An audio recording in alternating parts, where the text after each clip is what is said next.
सबके प्रणाम बा। हमार भोजपुरी स्वस्थ भोजपुरी में हम हैं कमलेश हरिपुरी। जहवा से पहले उगे किरनिया, अरे जहवा त पहले उगे किरनिया, होला सुहावन बिहान रे। वही देशवा में घर मोहरा बाटे, नाव पड़ल हिंदुस्तान रे। वही देशवा में घर मोहरा बाटे, नाव पड़ल हिंदुस्तान। हमने की भोजपुरी इतना समृद्ध बा, इतना बड़ा बा कि गावे की ज़रूरत बाटे। हम संकल्पित बानी भोजपुरी में स्वस्थ भोजपुरी गावे खातिर, और आप सबके सहयोग रही तो यही चैनल पे, हमार भोजपुरी स्वस्थ भोजपुरी चैनल पे हम आप सबके स्वस्थ भोजपुरी सुनावत रहो।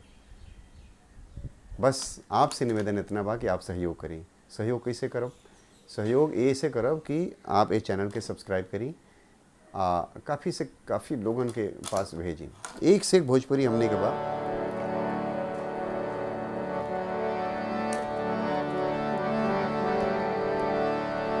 आरे केहू का बिगाड़ी जी, केहू का बिगाड़ी जी, केहू का बिगाड़ी जी, राम ना बिगड़ी है जेकर।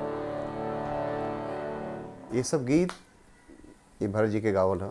भरत जी हमार बड़ भाई हैं, हम खूब आदर करेनी वहाँ के। एक से एक गीत बाटे, आप सबके हम बहुत सारा गीत सुनाई, लेकिन ए बेरी हम खाली यही बोले आयल बनी कि आप सब ये चैनल के सब्सक्राइब करके थोड़ा सा बढ़ाई, ताकि हम एक से एक चीज़ लेके आएँ आप सबके सामने। अंगुरी में डसले बिया नगनिया हे नदी, भैया के जगह ये सब सुनाई हम आप सबके। ले ले हबालम बजरिया से चुनरी, एगो हमारे हिट गीत है।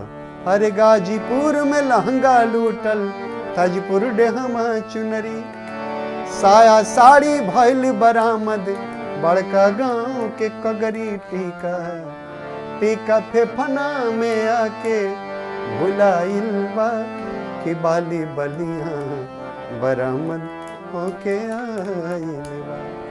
हम आप सबसे आज यहीं पे इजाज़त ले, और अगली बार हम आपके वादा करते नहीं कि खूब बढ़िया सुनाए।